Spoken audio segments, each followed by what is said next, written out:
বাংলাদেশের সবচেয়ে জনপ্রিয় একজন আলেম। তিনি আমার বাসায় আসছেন 2 দিন আগে।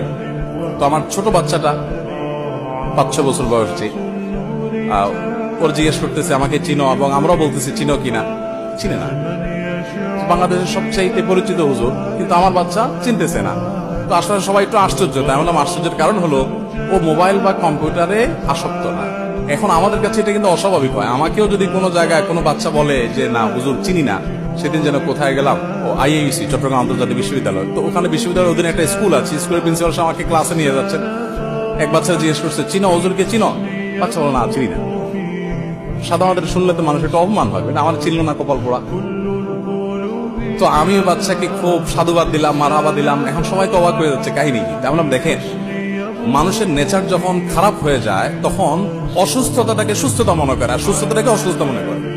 এই বাচ্চাটাই আপনার ক্লাসের মধ্যে স্বাভাবিক, ও আমাকে চিনে না, আর বাকিগুলো সব অস্বাভাবিক, এগুলো সব মোবাইল এডিকশনে আছে, এগুলো সব মোবাইলের রুগী। আর এই বাচ্চাটা সুস্থ, কিন্তু আমাদের কাছে মনে হচ্ছে অস্বাভাবিক। হাই রে, বাচ্চাটা কত খ্যার, কত আনস্মার্ট, যে এই টাইমের এই ভাইরাল হুজুর চিনে না, এটা কপাল পড়া। অথচ এটাই হলো স্বাভাবিকত্ব যে তার বাপ মা তাকে নিশ্চয়ই ডিভাইস থেকে দূরে রাখতে পেরেছে। আর এই দূরে রাখাটা নির্ভর করে বাবা মার উপর।